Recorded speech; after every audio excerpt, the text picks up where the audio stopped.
Habari, leo tuangalie kwa nini Mtume Muhammad aliagiza kuwa kila anayekula nyama ya ngamia lazima afanye uzu.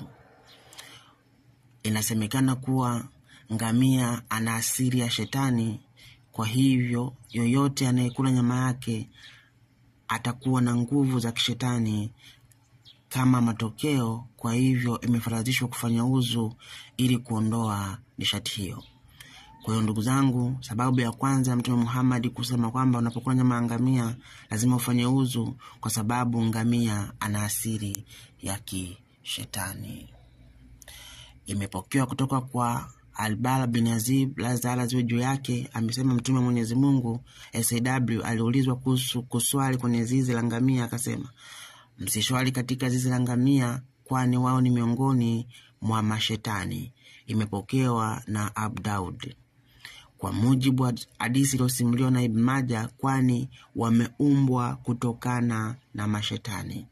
Imepokewa kutoka kwa Amzi bin Amri al-Aslami, lazala ziwe juu yake, akisema, amesema Mtume Mwenyezi Mungu, rehema na amani ya Allah zimshukie, juu ya mgongo wa kila ngamia kuna shetani. Basi unapompanda taja jina la Mwenyezi Mungu, ametakasika na atukuzwe. Sheikh al-Islam Mtume SAW ameashiria kuwa ngamia ni miongoni mwa mashetani. Maana yake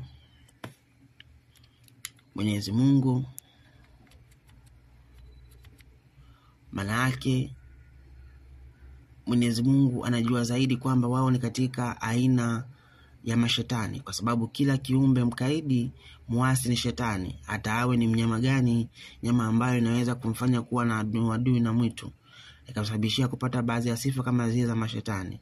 Na moto uzimika kwa maji tu. Hivyo basi mwanadamu amefadhilishwa kufanya uzu baada ya kula nyama yake, ili azuie nguvu hiyo ya shetani na kuikandamiza. Hivyo ndugu zangu Waislamu, kwa nini Mtume Muhammad aliagiza kwamba kila mnapokula nyama ya ngamia lazima mfanye uzu? Ni kwa sababu ya kuondoa nguvu ya shetani iliyomo katika nyama ya ngamia. Muislamu, tunajua kwamba katika vitu najisi ambavyo Mungu alivizuia katika Biblia, kimojawapo ni ngamia. Kumbe Mungu alijua kwamba nyama ya ngamia ina shetani ndani yake, lakini nyie mnakula. Ndio maana mnatakiwa kufanya uzu ili kuzuia nguvu za shetani ndani yenu. Mungu awabariki.